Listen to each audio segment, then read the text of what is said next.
तो बच्चों, जैसा हमने कहा था कि हम आपको 100+ क्वेश्चन देंगे, तो आज हम क्वेश्चन नंबर 13 पर आते हैं।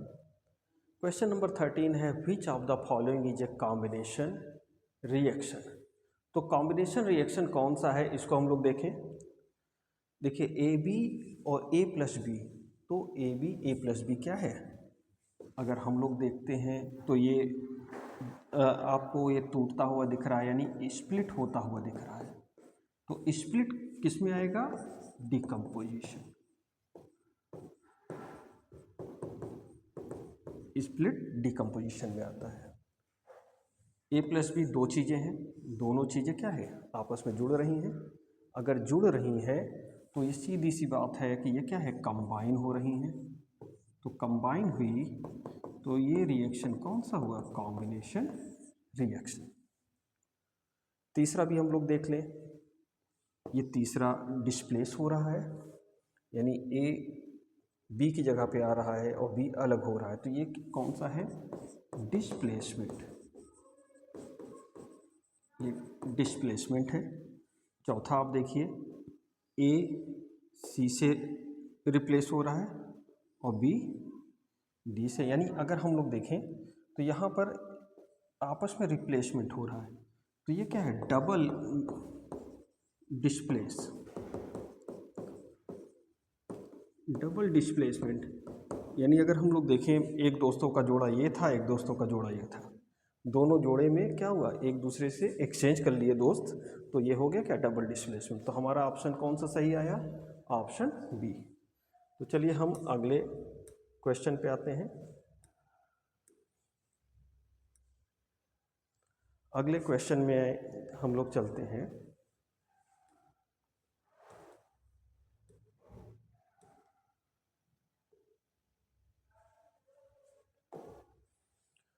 कह रहा है कि the balanced form of Fe plus O2। तो आप देखिए, यहाँ पे Fe कितना है, 2 है, यहाँ पे भी कितना है, 1 है, तो हम 2 कर सकते हैं। लेकिन पहले हम ऑक्सीजन देखेंगे, ऑक्सीजन कितना है, 3 है, तो और यहाँ पे ऑक्सीजन कितना है, 2 है। तो जहाँ भी अगर 3 हमको दिखता है तो हम क्या करते हैं, सीधे 2 यहाँ पर 3 से मल्टीप्लाई करेंगे, तो 3 2 जा 6 हो गया। तो 6 अगर है तो हम इसको भी हमें 6 बनाना होगा, तो हम यहाँ क्या करेंगे, 2 से मल्टीप्लाई किए, तो ये कितना हो गया, ये 4 हो गया। तो हमारा कौन सा ऑप्शन सही है, ऑप्शन बी। चलिए अगले क्वेश्चन पे आते हैं हम। अगला क्वेश्चन है, which type of reaction is CaCO3 CaO plus CO2। तो देखिए, ये किस तरीके का रिएक्शन है। अगर हम लोग देखें कि यहाँ पर आप देख रहे हैं कोई एक कंपाउंड है, वो टूट रहा है 2 अलग अलग कंपाउंड में। तो 2 अलग अलग कंपाउंड में टूट रहा है, इसका मतलब क्या है, ये डिकम्पोजिशन रिएक्शन है। तो डिकम्पोजिशन रिएक्शन हमारा ऑप्शन सी सही है। अगले क्वेश्चन पे आते हैं। अगले क्वेश्चन को अगर हम लोग देखें तो Zn plus CuSO4, ZnSO4 plus Cu। तो आप देख रहे हैं Zn क्या हो रहा है, Cu को रिप्लेस कर रहा है। ZnSO4 और Cu जो है वो अलग बाहर निकल जा रहा है। तो हम लोग रिएक्टिविटी सीरीज पढ़े हुए हैं, कॉपर नीचे आता है, जिंक ऊपर आता है। तो जिंक क्या है, काफ़ी ज़्यादा पावरफुल है। तो जो पावरफुल चीज़ें होती हैं वो बीक को ढकेल कर अलग कर देती हैं। जैसा आप नेचुरली हर जगह देखते आ रहे हैं कि कमज़ोर आदमी को ताकतवर ढकेल देता है, वही कंडीशन यहाँ पर है। तो ये किस टाइप का रिएक्शन है, डिस्प्लेसमेंट रिएक्शन। तो डिस्प्लेसमेंट रिएक्शन में हम लोग देखते हैं कि जो ज़्यादा रिएक्टिव एलिमेंट होते हैं वो कम रिएक्टिव एलिमेंट को डिस्प्लेस कर देते हैं। चलिए अगले क्वेश्चन पे आते हैं हम। कह रहा है, a white precipitate of BaSO4 is form in, white precipitate BaSO4। आप ध्यान से देखिए, BaSO4। अब इन चारों रिएक्शन में BaSO4 कहाँ है, तो BaSO4 हमारा बी पर है और किसी में Ba नहीं दिख रहा है, हम इसको कंप्लीट करें। BaSO4 प्लस Na, और देखिए Na के साथ क्या है, Cl, तो Na के साथ हमारा Cl है, हम इसमें बैलेंस करें तो 2 से बैलेंस होगा, BaSO4 हमारा सिंगल है, तो हमारा ऑप्शन 2 सही है। अगले क्वेश्चन पे चलें हम। अगला क्वेश्चन कह रहा है ऑक्सीडेशन इज डिफाइंड एज। तो हम लोग ऑक्सीडेशन के बारे में बहुत अच्छे से पढ़े हुए हैं कि ऑक्सीडेशन क्या होता है। कि ऑक्सीडेशन अगर हम लोग देखें तो या तो वो एडिशन ऑफ ऑक्सीजन होगा,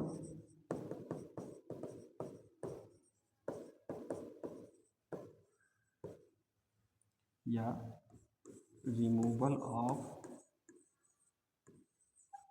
हाइड्रोजन होगा। तो अब देखिए इसमें से क्या है,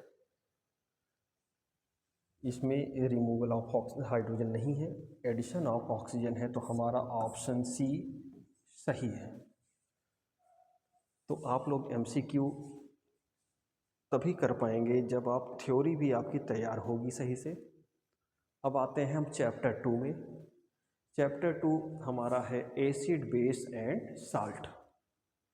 एसिड में आप जानते हैं strong acid, weak acid, base में भी स्ट्रॉन्ग बेस, वीक बेस, और साल्ट जब दोनों रिएक्शन करते हैं तो साल्ट बनाते हैं। तो इसमें कौन सा स्ट्रॉन्ग एसिड है? देखिए स्ट्रॉन्ग एसिड हम लोग पढ़ चुके हैं, जो कि HCl हो सकता है, HNO3 हो सकता है, या H2SO4 हो सकता है। ये 3 ही हो सकते हैं स्ट्रॉन्ग में। इसके अलावा बहुत कम ही हैं जो कि स्ट्रॉन्ग में जाएंगे, और सारे वीक में ही जाते हैं। तो देखिए इन तीनों में से कौन सा यहाँ पर है, आपका HCl है। तो HCl हमारा स्ट्रॉन्ग एसिड है। हम अगले क्वेश्चन पे आते हैं। The pH value of a neutral solution is.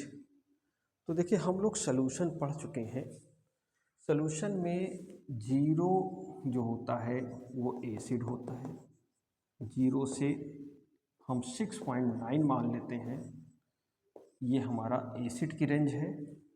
7 हमारा न्यूट्रल होता है, और 7 से 14 आपका क्या होता है, ये आपका बेस होता है। तो ये हमारा एसिड है, ये हमारा न्यूट्रल है, और ये हमारा बेस है। जो पानी होता है वो न्यूट्रल होता है, वाटर। तो देखिए न्यूट्रल सॉल्यूशन कौन है, जिसका pH 7 होता है, और वाटर भी उसका pH हमारा 7 होगा। चलिए अगले क्वेश्चन पे आए। विच indicator turn pink in basic solution. अब देखिए आपको ये देखना है कि पिंक कौन सा इंडिकेटर देता है। मेथिल ऑरेंज को अगर हम लोग पढ़ें तो देखिए ROY, ये 3 वर्ड ले लीजिए। एसिडिक जब मीडियम होता है तो रेड होता है, जब न्यूट्रल होता है तो ये ऑरेंज होगा, और जब बेस होगा तो ये आपका येलो होगा। लिटमस आप जानते हैं, लिटमस 2 ही कलर देता है, एसिड में रेड और बेस में आपका ब्लू। फिनोप्थिलीन अगर हम लोग देखें, एसिड में कलरलेस और बेस में पिंक। तो आपका ऑप्शन कौन सा सही है, ऑप्शन सी हमारा सही है। ये ऑप्शन ये नहीं आएगा, तो हमारा ऑप्शन सी यहाँ पर सही है। टर्मरिक भी अगर हम लोग देखें तो टर्मरिक एसिडिक मीडियम में आपका येलो होता है, और बेसिक मीडियम में रेडिश ब्राउन होता है। चलिए अगले क्वेश्चन पे आते हैं। Which of the following is strong acid. अभी अभी आप लोग पढ़े, इसमें आपको 4 ऑप्शन दिया गया था, कौन कौन से सही थे।